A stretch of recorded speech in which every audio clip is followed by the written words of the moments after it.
Good morning, everyone. Welcome to Coffee with Christine. Today is our. There's my coffee. Today is our. Sorry, I still use it even though it's a broken mug. Today is our 16th episode, and today we're gonna talk about the wisdom of the crowd. So, this I guess this is a mathematical concept that I've always thought was cool, and I think is applicable here.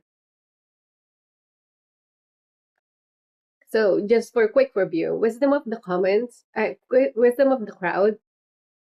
is the idea that when you put a bunch of people together and take their opinion, then you're gonna come close to the closest answer you can. So they do this a lot. Like they did a lot of experiment on this. Again, from a mathematical standpoint. For example, there's this famous jelly bean experiment where a bunch of people, over 100 people, would guess on how much the jelly bean is inside the jar. And so what they found is that even though there's some ridiculous outlier numbers in terms of choices, for example, they say, in the jar where there's 4,000, they would say 200 or 40,000. Even with the extremes, even with the existence of the extremes, what they've noticed is that when you tally all those answers together, you usually it usually comes out to the closer number of the actual jelly bean in the jar. So I've always thought that was a fascinating phenomenon, and they've recreated this multiple times. Um, so I was thinking about it from a sociology perspective and politics, of course, on how this could be applied because when I look at all my work, my past experiences in work and in my private life, this usually comes into play. That's why I love talking to people, and I like hearing different people's perspective because usually within inside the crowd, with all that data that they're giving you from coming from all their different experiences, all their different limitations, of course, that's present for all of us. What happens is that you tend to find the truth, but there is requirements for this to actually work. And in my experience, it seems like it's what's stopping us from finding the truth and, creating a little bit of kind of, I guess, disengagement. And also, why we're here in like this in California currently. And what that is that for the wisdom of the crowd to work, you actually need people who can think independently. So if you have people, and this, like if someone is whispering to the person who's trying to guess the number in the jar, whispering their answer, then the intelligence and the experiences of that person that is guessing themselves kind of gets removed from the equation. This is common, especially in the workplace, right? um, when a bunch of people kind of hang out together too much, or sometimes there's also structure or like I guess power dynamics that makes it so that either people don't speak what they actually think, or they actually don't realize that they're losing their voice. And in California, we have primarily a two-party system: Democrats and Republicans. And so the problem with just having such super strong um, sides is that people tend to give up their autonomy, and people tend to give up their own thoughts, um,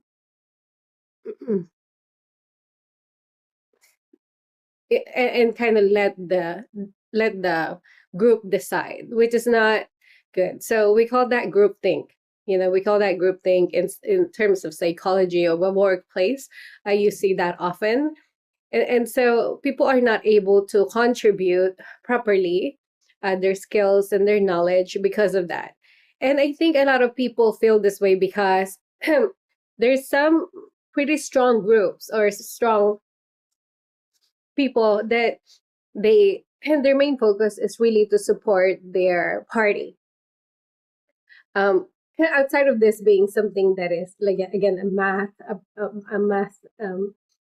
phenomenon that I've always been interested in. I'm hearing a lot of people in the comment. There's actually this person who emailed me directly saying, no matter how many votes I get, even if it's small or a lot, he doesn't appreciate me taking the votes away from so and so. I guess. And so, like the splitting the vote, as I said in my short last night. The interesting part is that from what I can hear, they would rather someone who's not qualified win as long as they beat the enemy, which for me, it really doesn't make sense because this is a democracy. I think, I thought that the idea is that we get to elect the person that represents us. And I actually started doing this thing where I responded to this comments. I respond to all comments. So just a heads up. But and I tell them and I tell them that, hey, like I hope you find like a candidate that represents you. But for me, first of all, I'm not intimidated. Second of all, it's and some people they get just a tiny bit nasty, I guess, just a tiny bit. But I mean, like if they're that if their party is that, I guess, like shaky, that a small candidate like me is threatening them, then it's kind of like that means that it's not a strong party. I'm just saying. So if your candidate is strong, then they should be able to speak for themselves, and they shouldn't be worried about little candidates like myself. But anywho, um, when we talk about the wisdom of the crowd, also, it matters in terms of how many people come out to vote. Because again, it's so, politics, especially in California, have been so divisive and have been so crazy that people are choosing to stay away from it. And I see that in the eyes of people when I actually telling some people that I'm running. It's almost like this thing that you have to avoid at all costs. Participating, I guess that's what I want to say, participating in this process should be avoided at all costs just because of how much craziness is within it. But I don't think, I really don't agree with that plan. Just because if we continue to not participate, then crazy things happen. And so I was looking at like the voting percentages, people that came out to vote. And usually when there's a presidential election, on top of the California election, about 35 people, at least last election, 35% of qualified voters come out. And it's a lot less. It's 15% to 20% if there is no presidential election. And that's a very concerning number because people need to be able to participate. And I know that sometimes you're tired. I know that sometimes it feels like your voice is not heard, but it is. And let me tell you another thing, because again, as I told you guys before, I actually spoke to a strategist. I didn't move on with the agreement because they cost too much money. I can't afford it. But what do you know what they do when you talk to the strategist? The first thing they do, they send you the statistics and the numbers of how many people vote from that location, or how many people of a certain race or a certain not just location, certain race, certain age. And the reason behind that is that logically they would want the vote, or they want to sweet talk the people that are actually coming out to vote. They don't really, I don't want to say they don't care, but it's not their priority, people who are not voting. Even when you look at the current polls with with the gubernatorial candidate, it's pretty bad. It's like, yeah, they celebrate a 15% vote, 15% of people saying they want to vote for someone. There's like 25 to 27% undecided. That's a big chunk. And when we talk about that, I actually research how many people they're talking about. So they actually have a pool of like 1,000 people, and that's it. Because I thought it was interesting that they keep coming out of this poll, and I'm like, where is this poll coming from? So it's not reflective. It's not a good representation of the population. And I really feel that it's time we participate. Again, like I was telling this guy because he's so funny. He said something like, "Oh, you're not gonna win, then you shouldn't run." And ask him. I said, "Do you only join games when you know for a fact that you're gonna win it?" Because I don't think that that's the point, right? Um, a lot of people, especially those people that are very gung ho about their party, they don't like that there's 61 people running because they're afraid that they're gonna split the vote and stuff. So as if they actually, I guess the logic, I don't agree, but maybe I'm wrong. But I guess how they're thinking is that the people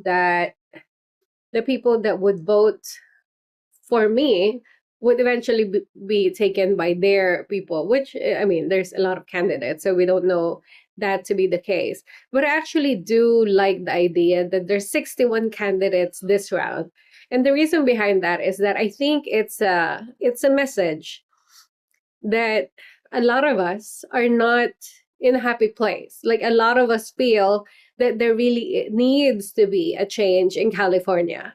Um, and I went to downtown LA, and it actually made me pretty happy because I met a lot of politicians there, people that are running, the people that are like me, the same level as me, not the fancy people, but there's no there's none of these fancy but people there. But downtown LA, I guess, according to their data, don't really vote as much as they think. So that's why those people are there. But I talked to a lot of people running for office, sheriff, judge, and they're hopeful. They really want to make a positive change. So I think that's a good thing. I think it's good that they're trying to participate. So now going back to the voting,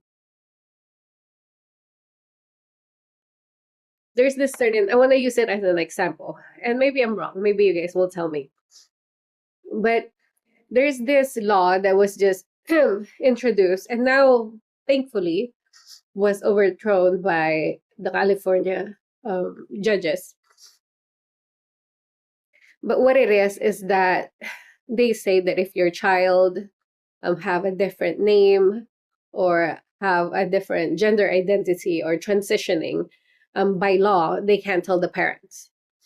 And so that's such a extreme thought to me, just because, I mean, my kids don't even have the same teacher all the time. You know what I mean? And they go to their breaks and vacations and whatnot. So still the amount of time, let's not even talk about love, although that's implied, but even not even the amount of time that they spend with their kids is equivalent to what parents on average spend with their kids. But that's the law for a little bit there, that the parents can't know, the teachers are forbidden in telling the parents if the kid is talking about gender identity or is choosing to transition or whatnot. So I was very fascinated with this case because I don't know of any parent that would agree with that for understandable reasons. I want to share I want to share, of course, that there's still existing laws that makes it so that, of course, parents can't just be, there's a parameters where it's acceptable, right? For the most part, if they do anything illegal, hopefully not to the child, they still get punished. But just the concept that an automatic, the parents don't need to know, or not don't need, but cannot know by law. It just blows my mind. So what I did was I was following this research and I was trying to see who voted for this, who proposed it, who voted for this. And then the Attorney General is, of course, fighting to keep this law. But I mean, I don't know about you, but do people really, does majority of people really believe that? But anywho, the most I can find is that it's a teachers union, but I can't find like who actually supported, because even the teachers are pretty upset about this law. And again, I'm glad that it was removed. But going back to the wisdom of the crowd, what happens is that there's only, if you can imagine a piece of like a pie as the population, they always look at the people that votes because there's only about 30% in terms of what they actually like. And then out of those 30%, the majority, which usually happens to be, unfortunately, no offense, the extreme gets to lobby and, like push some agenda. And that's kind of what happens. That's why a lot of these laws that doesn't make sense kind of come to be. So I think it's important that from the very beginning we don't just give up our vote. Even if you think that you're not gonna win per se, first of all, you won't know because there's millions of people here. So in my experience, especially even on the small setting, when I feel it or when I think it, there's usually someone else. I'm not that special. There is usually someone in the crowd who feels the same way. And sometimes when you're brave enough to say it, it encourages other people to be brave enough with you. So so I think it's one of those that we shouldn't give up our power like so easily. And I think that we should participate in the process. And again, for those people who are upset that I'm running, I mean, maybe it's a good sign. Maybe it's good that we're just giving you a little bit of a fright there. That just means that your candidate needs to be stronger.